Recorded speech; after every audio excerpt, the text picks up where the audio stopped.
Bienvenue sur votre chaîne, Info de l'heure. Avant de commencer la vidéo, n'oubliez pas de vous abonner à notre chaîne, en cliquant sur le petit bouton rouge, situé en bas de votre petit écran, et d'activer également la cloche de notification pour ne pas rater nos prochaines vidéos. Bon visionnage. Alors que le projet de révision de la charte de transition au Mali, tel que révélé par les médias, exclut le président de la transition Assimi Goïta de la course à la présidentielle, on voit un autre nom comme celui de Choguel Maïga comme le candidat de la junte.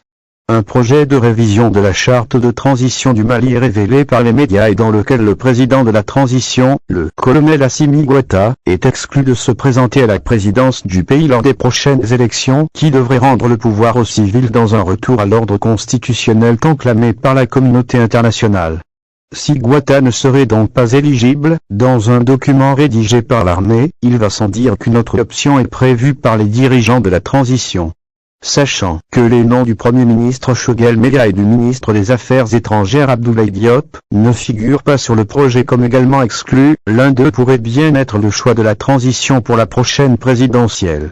Le choix le plus plausible est celui de Maïga comme le candidat parfait pour briller la présidence du Mali et tenter de poursuivre le travail entamé par Goïta et les militaires dans le cadre de la sécurisation du Mali et la refondation de tout le système sociopolitique du pays.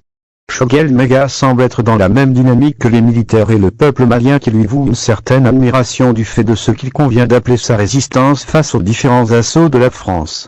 La question est de savoir comment la CEDEAO prendrait un tel document qui pourrait voir revenir au pouvoir les mêmes qui y sont, sachant que l'organisation régionale semble être plus focalisée sur les hommes que sur le pays et sa population. Les dernières décisions de l'organisation et des propos récents du dirigeant d'un des pays membres, dans une conversation téléphonique qui a fuité, supposent que ce sont les dirigeants maliens actuels qui sont visés, au lieu du bien-être